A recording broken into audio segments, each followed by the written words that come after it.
Hi friends, welcome to Pendems కిచెన్లో ఈరోజు వీడియోలో పెసర్లతో తయారు చేసుకునే ఒక ఆరోగ్యకరమైన రోటీ రెసిపీని చూపించబోతున్నాను. ఈ రోటీలు చాలా హెల్దీ అండ్ చాలా టేస్టీగా కూడా ఉంటాయి. మీరు బ్రేక్ఫాస్ట్లోకి ఎప్పుడు తినే ఇడ్లీ దోశలు కాకుండా ఇలా ఒకసారి ప్రిపేర్ చేసుకొని చూడండి. మీ ఇంట్లో వాళ్ళంతా కూడా చాలా ఎంజాయ్ చేస్తారు. సో ఇక లేట్ చేయకుండా ఈ ఆరోగ్యకరమైన బ్రేక్ఫాస్ట్ని ఎలా తయారు చేసుకోవచ్చో ఈ వీడియోలోకి వెళ్ళి చూసేయండి. ఈ బ్రేక్ఫాస్ట్ని ప్రిపేర్ చేసుకోవడానికి ఫస్ట్ ఇలా ఒక గిన్నెని తీసుకొని అందులోకి 1/2 కప్పు పచ్చ పెసలను వేసుకొని వీటిని శుభ్రంగా 2-3 సార్లు కడగాలి. ఈ రెసిపీ కోసము మీరు ఖచ్చితంగా ఇలా పెసలనే తీసుకోవాలి. బద్ద పెసరపప్పు ఉంటాయి కదా, వాటిని తీసుకోకూడదు. సో ఇలా శుభ్రంగా కడిగిన తర్వాత మళ్ళీ తిరిగి ఇందులోకి నీళ్ళని పోసుకొని ఈ పెసలని ఒక 6 నుంచి 8 గంటల సేపు నానబెట్టుకోవాలి. ఇక్కడ నేను ఒక 6 గంటల సేపు పెసలు నానబెట్టిన తర్వాత మీకు చూపిస్తున్నాను, చూసారా? ఇలా చక్కగా నానిపోవాలి. మనం ఒక పెసలను తీసుకొని ఇలా నొక్కి చూసామంటే ఈజీగా బ్రేక్ అవ్వాలన్నమాట. ఇలా కనుక నానబెట్టుకున్నారంటే మనం గ్రైండ్ చేసుకోవడానికి ఈజీగా ఉంటుంది. సో ఇలా నానబెట్టుకున్న పెసలని ఇప్పుడు గ్రైండ్ చేసుకోవాలి. వీటిని గ్రైండ్ చేసుకోవడానికి ఇలా ఒక మిక్సీ జార్ని తీసుకొని అందులోకి నీళ్ళేమీ లేకుండా కేవలం మనం నానబెట్టుకున్న పెసలను మాత్రమే వేసుకోవాలి. అస్సలు ఒక్క చుక్క నీళ్ళు కూడా లేకుండా ఈ పెసలని మిక్సీ జార్లోకి వేసుకోండి. వేసుకున్న తర్వాత ఇందులోకి ఒక మీడియం సైజ్ ఉల్లిపాయని కూడా ఇలా ముక్కలుగా కట్ చేసి వేసుకోండి. అండ్ అలానే 1 టీ స్పూన్ జీలకర్రను కూడా వేసుకోండి. మీరు కావాలంటే ఈ జీలకర్ర ప్లేస్లో 1 టేబుల్ స్పూన్ సోంపు ఉంటుంది కదా, దాన్ని కూడా వేసుకోవచ్చు. తర్వాత ఇందులోనే 1 ఇంచి అల్లాన్ని ఇలా చిన్న ముక్కలుగా కట్ చేసి వేసుకోండి. తర్వాత పొట్టు తీసేసిన 8 లేదా 9 వెల్లుల్లి రెబ్బలను కూడా వేసుకోండి. అండ్ అలానే 2 పచ్చిమిర్చిని ఇలా చిన్నగా ముక్కలుగా కట్ చేసుకొని వేసుకోవాలి. చివరగా ఒక మీడియం సైజ్ క్యారెట్ని ఇలా చిన్న ముక్కలుగా కట్ చేసి వేసుకోండి. సో ఇవన్నీ వేసుకున్న తర్వాత ఇందులో నీళ్ళేమీ వేయకుండా ఇది వీలైనంత మెత్తగా గ్రైండ్ చేసుకోండి. ఇక్కడ నేను మీకు గ్రైండ్ చేసిన తర్వాత చూపిస్తున్నాను, చూసారా? ఇలా గ్రైండ్ చేసుకోవాలి. ఇది మరీ మెత్తగా గ్రైండ్ అవ్వదు, ఇలా కొద్దిగా కచ్చా పచ్చాగానే ఉంటుందన్నమాట. ఇలా ఉంటేనే మనకి తినేటప్పుడు అక్కడక్కడ క్యారెట్ ముక్కలు అండ్ పెసరు తగులుతూ చాలా టేస్టీగా ఉంటుంది. సో ఇలా గ్రైండ్ చేసుకున్న ఈ పెసర్ల మిశ్రమాన్ని ఒక గిన్నెలోకి వేసుకోండి. వేసుకున్న తర్వాత ఇందులోకి 1 అరచెక్క నిమ్మరసాన్ని వేసుకోండి. ఇలా నిమ్మరసాన్ని వేసుకోవడం వలన మనం చేసుకోబోయే రోటీ అనేది చాలా టేస్టీగా వస్తుంది. తర్వాత ఇందులోనే 1 చిన్న ఉల్లిపాయని ఇలా చిన్న ముక్కలుగా కట్ చేసి వేసుకోండి. అండ్ అలానే 1 టేబుల్ స్పూన్ అంతా కసూరి మేతిని వేసుకోండి. మీ దగ్గర ఒకవేళ కసూరి మేతి కనుక లేకపోతే దీని ప్లేస్లో మీరు సన్నగా తరిగిన కొత్తిమీరని 2 టేబుల్ స్పూన్ల వరకు కూడా వేసుకోవచ్చు.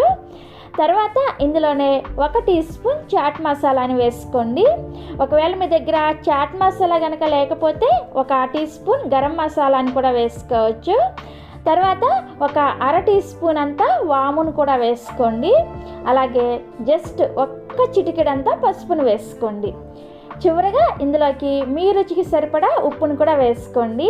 వేసుకొని ఫస్ట్ ఇవన్నీ కూడా మనం గ్రైండ్ చేసుకున్న పెసల మిశ్రమంలో కలిసేటట్లుగా స్పూన్తో చక్కగా కలిపేసుకోవాలి. ఇలా కలుపుకున్న తర్వాత ఇందులోకి 1 కప్పు గోధుమ పిండిని వేసుకోండి.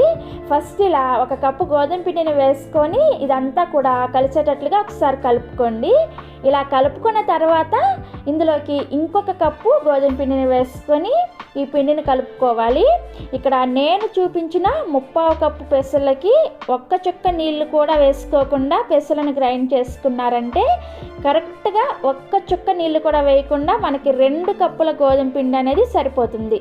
అదే మీరు గ్రైండ్ చేసుకున్న పెసల్లో కొంచెం నీళ్ళు వేసుకొని గ్రైండ్ చేసుకున్నారంటే ఇంకొక 1/2 కప్పు వరకు గోధుమ పిండి పట్టొచ్చు.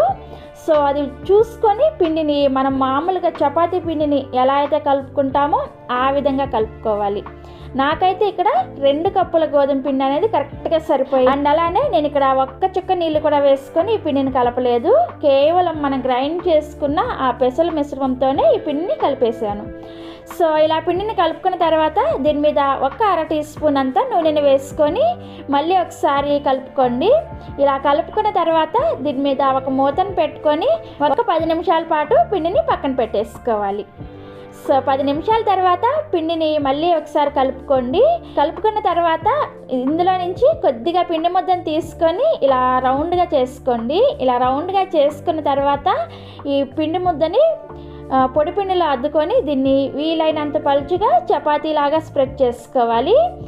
సో ఇలా స్ప్రెడ్ చేసుకున్న తర్వాత ఏదైనా ఒక రౌండ్గా ఉండే ఒక గిన్నెని తీసుకొని ఇలా కట్ చేసుకున్నారంటే మనకి అన్ని రోటీలు కూడా ఈవెన్గా ఒకే సైజులో వస్తాయి. చూడడానికి చాలా చాలా బాగుంటాయి అన్నమాట. అండ్ టేస్ట్ కూడా బాగుంటాయి. సో ఇదే విధంగా మిగిలిన పిండితో కూడా ఇదే విధంగా రోటీల్ని చేసేసుకోవాలి. ఇక నేను మీకు అంతా పిండితో కూడా రోటీల్ని చేసిన తర్వాత చూపిస్తున్నాను, చూసారా? ఇలా ఈ విధంగా ఇంత పలుచగా తయారు చేసుకోవాలి. ఇప్పుడు వీటిని కాల్చుకోవడానికి స్టవ్ ఆన్ చేసి ఇలా ఒక పెనాన్ని పెట్టుకొని ఈ పెనాన్ని హై ఫ్లేమ్లో బాగా వేడి చేసుకోవాలి. బాగా వేడైన పెనం మీద మనం ప్రిపేర్ చేసుకున్న రోటీని వేసుకొని ఫస్ట్ నూనెమి వేసుకోకుండా ఒక్క 30 సెకండ్ల పాటు అలా వదిలేసి తర్వాత దీన్ని రెండో వైపుకి తిప్పుకొని ఇప్పుడు దీని మీద 1/4 టీ స్పూన్ అంతా నూనెని వేసుకొని ఇలా రోటీ అంతా కూడా స్ప్రెడ్ చేసుకోవాలి. ఇలా స్ప్రెడ్ చేసుకున్న తర్వాత దీన్ని మళ్ళీ ఇంకో వైపుకి కూడా తిప్పుకొని రెండో వైపుకి కూడా కొద్దిగా నూనెని వేసుకొని ఇదే విధంగా స్ప్రెడ్ చేసేసుకోవాలి. సో ఇలా రెండు వైపులు కూడా నూనెని స్ప్రెడ్ చేసుకున్న తర్వాత ఈ రోటీని ఇలా ప్రెస్ చేసుకుంటూ రెండు వైపులు కూడా లో ఫ్లేమ్లోనే ఇది చక్కగా ఎర్రగా కాలే వరకు కాల్చుకోవాలి. ఇలా లో ఫ్లేమ్లోనే ప్రెస్ చేసుకుంటూ కాల్చుకున్నారంటే మనకి లోపల వరకు కూడా చక్కగా కాలుతుంది అనమాట. సో ఇదే విధంగా మిగిలిన రోటీలను కూడా కాల్చుకొని వేడివేడిగా ఆలు కుర్మాతో కానీ లేదంటే పెరుగుతో కానీ సర్వ్ చేసుకున్నారంటే చాలా చాలా టేస్టీగా ఉంటాయి. సో తప్పకుండా మీరు కూడా ఈ ఆరోగ్యకరమైన పెసర్లతో రోటీల్ని ఒకసారి తయారు చేసుకొని మీకు ఎలా వచ్చాయో కూడా కింద కామెంట్ సెక్షన్లో నాతో షేర్ చేసుకోండి. అలాగే ఈ వీడియో కనుక మీకు నచ్చినట్లయితే ఈ వీడియోని లైక్ చేసి మీ ఫ్రెండ్స్కి రిలేటివ్స్కి కూడా షేర్ చేయండి. మరిన్ని Emmy tasty and quick recipes కోసం పెండెమ్స్ కిచెన్ని సబ్స్క్రైబ్ చేసుకోండి అండ్ పక్కనే వచ్చిన గంటను కూడా నొక్కండి. Thanks for watching.